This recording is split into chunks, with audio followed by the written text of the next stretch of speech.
Des questions sur le Pérou? La réponse du vendredi. Aujourd'hui, les camélidés d'Amérique du Sud. Vous avez certainement remarqué notre mascotte, animal unique issu du croisement hasardeux entre les différents camélidés d'Amérique du Sud. Pour votre information, c'est un lama alpaga vigonaco et son petit nom est Serge. On se demande bien pourquoi. Mais qui sont ces camélidés américains, cousins lointains du chameau et du dromadaire? Prenons-les par ordre de taille. Tout d'abord, le lama. Taille 1,25 m à 1,50 m, hauteur au garrot de 1 m à 1,25 m, poids de 130 à 150 kg, longévité de 15 à 20 ans. Le lama est sans aucun doute le plus populaire de la bande.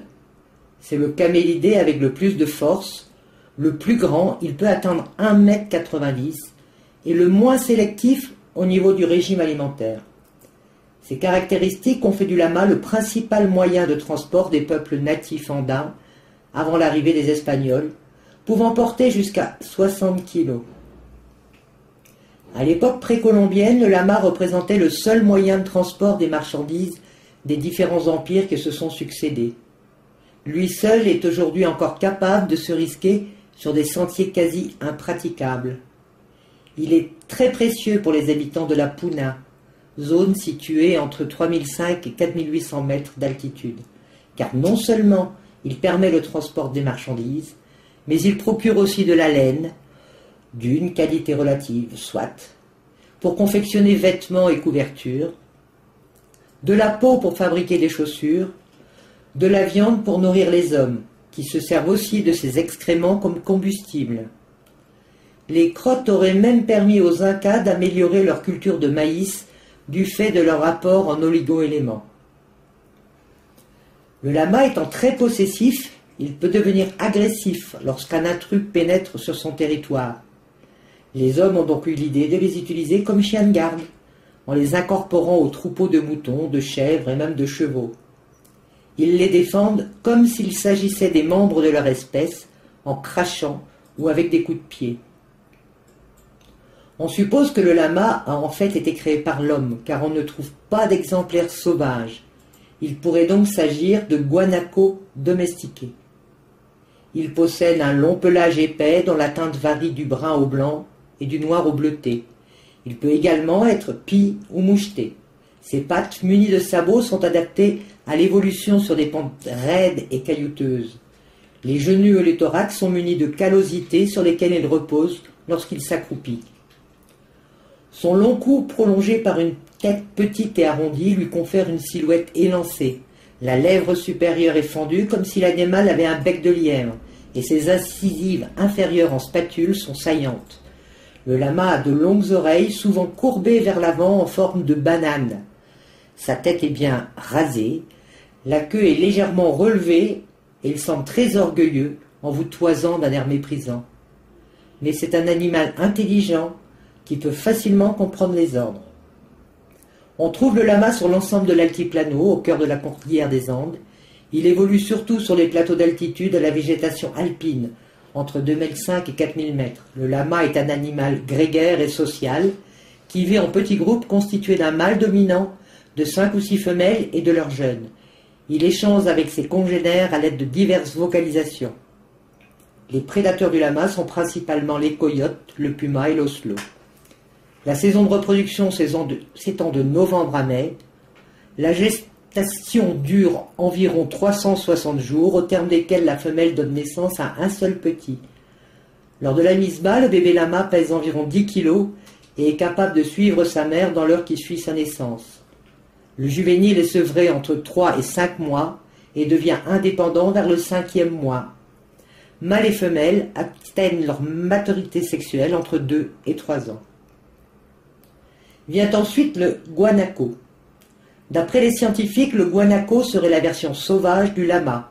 Il pèse entre 110 et 120 kg pour une taille de 115 cm. Il n'a pas beaucoup de qualités utiles à l'homme, ce qui fait que, comme la vigogne, il n'a jamais été domestiqué. Même aujourd'hui, on le trouve principalement sous forme sauvage. Son pelage est dense et court, de couleur marron rougeâtre, au ton noir sur la tête et un collier sous le cou. Le guanaco est un véritable globe-trotter. On le retrouve tout au long des Andes, du Pérou à la Terre de Feu, dans les zones arides de 0 à 4000 mètres d'altitude. La Patagonie abrite la plus grande colonie.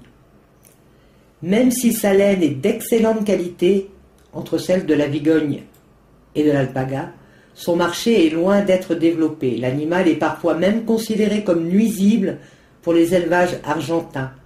Quelques tests de semi-élevage sont tentés avec des résultats concluants, mais les éleveurs ont du mal à combattre sa mauvaise réputation. Passons à l'alpaga. L'alpaga est plus petit que le lama, mais plus grand que la vigogne, atteignant 80-90 cm de hauteur et un poids d'environ 70 kg. À la naissance, il pèse 7 kg. Sa période de gestation est de plus ou moins 343 jours. Tout comme son cousin le lama, l'alpaga n'existe pas sous forme sauvage. Ses caractéristiques sont le résultat de plusieurs millénaires de domestication. Il est en fait plus apparenté à la vigogne. Il est souvent reconnaissable à sa bouille de nounours, sauf après la tonte, bien entendu. L'alpaga peut vivre 25 ans, mais en réalité ne dépasse pas les 10 ans, car sa viande et sa laine perdent de leur qualité au-delà de cet âge. Il vit jusqu'à 4500 mètres d'altitude, où les conditions climatiques sont extrêmes, avec 30 degrés d'écart de température entre le jour et la nuit, l'oxygène raréfié, des rayons solaires intenses et des vents glacés. Contrairement au lama, l'alpaga n'est pas reconnu pour sa force. Il est trop petit pour être utilisé comme bête de somme. On l'élève donc surtout pour la laine et la viande. En effet, c'est le camélidé le plus sélectif quant à sa nourriture, ce qui explique l'épaisseur et la résistance de sa laine. En 2 ans, il produit environ 5 kg de laine. Sa laine est fine, 24 microns de diamètre en moyenne, contre 50 pour un mouton. Sa laine est thermique et légère car elle contient des microbules d'air imperméables, ininflammables et résistantes aux radiations solaires. Ses propriétés thermiques sont supérieures à celles du mohair ou du cachemire, et bien évidemment du mouton. La fibre d'alpaga possède la plus grande diversité de coloris au monde, 17 teintes naturelles différentes, du blanc au noir en passant par des tons de gris et marron. 2 qualités de laine existent, l'alpaga et le baby alpaga, provenant d'un animal de moins de 2 ans. La viande d'alpaga est de très bonne qualité, fine et quasiment dépourvue de cholestérol, 0,16%. Le Pérou possède près de 80% de la population mondiale d'alpaga. Leur élevage permet d'occuper environ 120 000 familles, dont 80% sont des petits éleveurs, entre 20 et 100 bêtes de bétail, qui fournissent à eux seuls 85% de la production. De nombreuses entreprises textiles sont concentrées à Arequipa, d'où elles ont tendance à imposer leurs conditions à des producteurs pas suffisamment organisés pour défendre leurs intérêts. Et notre petite dernière, la vigogne. Taille 1,45 m à 1,50 m, hauteur au garrot 75-85 cm. Poids de 35 à 65 kg, longévité de 20 à 22 ans.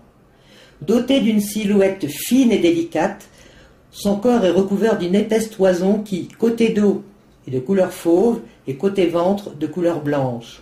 Son cou, relativement long, est terminé par une petite tête au museau fin, aux oreilles longues et bien dessinées. Elle a plus l'apparence d'une gazelle que d'un camélidé. Sa toison est constituée de la matière la plus fine après la soie. Les poils blancs du poitrail peuvent mesurer 30 cm de long. C'est la laine la plus chère au monde.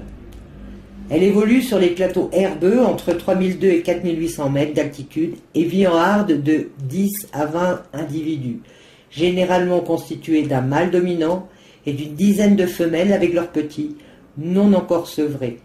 C'est un animal farouche, très méfiant. Pour survivre, une troupe a besoin d'un territoire d'environ 18 km², que les animaux marquent de leur urine et de leurs fesses.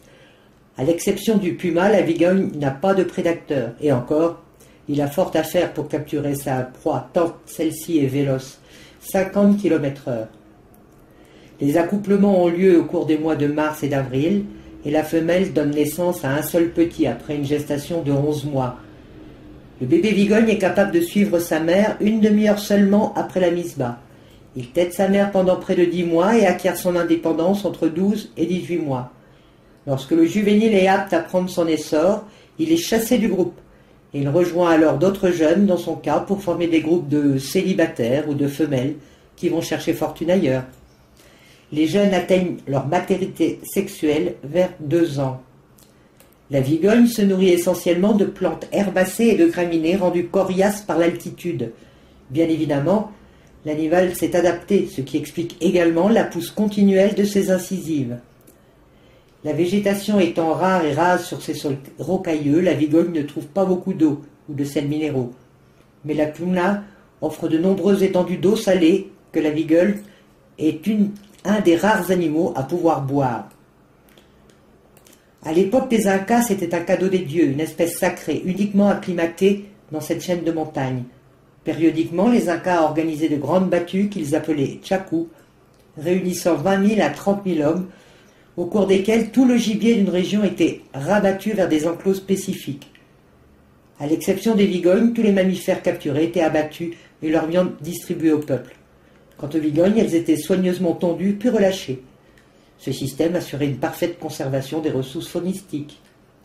Depuis l'époque de la conquête espagnole, alors qu'ils étaient estimés à 1,5 million, les effectifs ont chuté à 6 000 individus à l'état sauvage en 1964.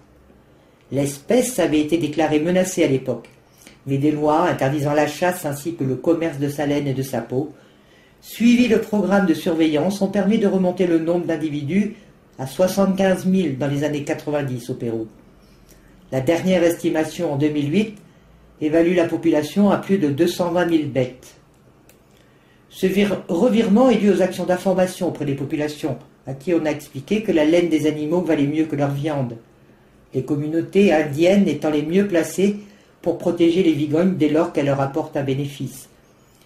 De fait, avec un prix au kilo de 500 à 800 $, la laine de vigogne, la plus chère au monde, est une source de revenus très intéressante pour les populations andines. Il est à noter que chaque animal ne produit qu'entre 150 et 225 grammes de laine par an. C'est dans ce contexte qu'a été réintroduite la battue visant à rabattre les vigognes dans un piège clôturé, le tchakou. Ceci donne lieu aussi à diverses manifestations culturelles autour des traditions andines. La menace de braconnage reste vive, mais l'espèce n'est plus considérée en danger immédiat. Un des beaux endroits pour les observer est la réserve nationale d'Aguada Blanca, en chemin pour aller au canyon de Colca, au nord d'Arequipa, sur la route de Puno. L'animal est propriété de l'État péruvien, qui a confié sa protection aux communautés indigènes locales, elles seules étant habilitées pour la tonte et la vente de la fibre brute aux rares entreprises pouvant la commercialiser sous contrôle de la CONAX, Conseil national des camélidés sud-américains. Elle est depuis 1950 l'un des symboles de l'État péruvien, apparaissant sur le blason du drapeau national et ses armoiries. Chaque vendredi, nous allons tenter de répondre à des questions récurrentes ou d'actualité sur le Pérou. Pour être sûr de recevoir nos informations, souscrivez à notre canal YouTube, suivez-nous sur Facebook ou visitez notre page web.